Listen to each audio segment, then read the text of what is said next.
Bonjour, nous allons rencontrer directement un utilisateur de notre synthèse vocale. Bonjour Monsieur Magnier, et merci de nous recevoir chez vous pour cette mini-interview. Pouvez-vous nous parler un peu de vous? Bonjour, je m'appelle Gilles Magnier, je suis chez Conforama depuis un peu plus de 30 ans maintenant. Je travaille au sein du service formation chez eux depuis 1998 en tant que formateur en système d'information magasin. C'est-à-dire qu'en présentiel, je forme tous les nouveaux encadrants sur notre système informatique à nous. Parallèlement à ça, je travaille sur le e-learning, c'est-à-dire que je crée des modules, je crée des tutos vidéo, et j'utilise donc des outils qui me permettent de faire ces créations afin de pouvoir déposer ces modules e-learning sur notre plateforme e-learning, sur notre plateforme LMS. Et comment en êtes-vous arrivé à utiliser notre synthèse vocale dans votre activité? Alors pourquoi la synthèse vocale? La synthèse vocale, c'est un sujet qui me tenait à cœur. Déjà parce que dans les différents logiciels que j'utilisais où il y avait de la synthèse vocale, je ne retrouvais pas la voix qui me faisait pas assez, enfin qui faisait pas très robotisée. Ça, je n'arrivais pas à trouver. On était donc obligé de passer par des sociétés extérieures avec acteurs, et ce qui a un certain coût. Et puis l'année dernière, dans un salon, je me suis inscrit dans une conférence, et dans cette conférence, il y avait la société Read Speaker qui a fait une démonstration, et là je me suis dit, tiens, j'ai peut-être trouvé quelque chose.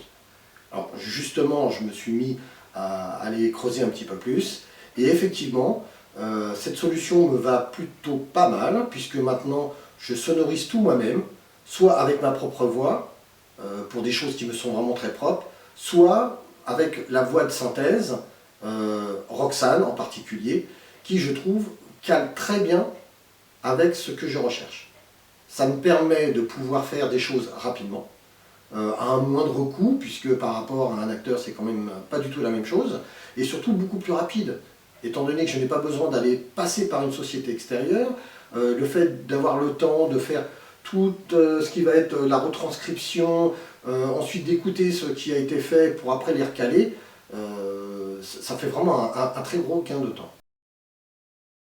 Pourriez-vous nous montrer succinctement comment cela fonctionne? Oui, bien sûr, je peux vous montrer. Venez voir donc par ici. Donc voilà, nous sommes sur SpeechMaker, sur mon compte. Dans cette fenêtre, vous avez tout le paramétrage. Ici, pour venir choisir quel genre de voix vous voulez, si c'est un homme ou une femme, bien sûr ici en français. Vous avez la vitesse de lecture, plus ou moins rapidement. Vous pouvez varier aussi vis-à-vis du ton, plus ou moins grave ou plus ou moins aigu. Et puis le volume, ici, plus fort ou moins fort. Bon, je laisse tout à 100%. Je viens dans la partie où l'on met tout le texte. Bonjour, nous allons rencontrer directement un utilisateur de notre synthèse vocale. Si j'ai terminé ma phrase, je lance l'aperçu. Bonjour, nous allons rencontrer directement un utilisateur de notre synthèse vocale. Si ce que vous entendez vous va, on télécharge l'audio, ou sinon, je refais des modifications. Bon, par exemple là, le téléchargement de l'audio. Commencer le téléchargement. Enregistrer ou ouvrir dans Audacity par exemple. Je fais OK pour l'enregistrement du fichier. Il l'envoie dans les téléchargements. Je le récupère dans mes téléchargements. Voilà, ici. Et puis il n'y a plus qu'à aller l'inclure dans un module, dans un PowerPoint, etc. Voilà comment ça se fait, c'est tout simple, c'est très facile. Nous vous laissons travailler, et encore merci Monsieur Magnier de nous avoir reçus chez vous pour cette interview. Je vous rends l'antenne et vous souhaite une bonne journée à tous.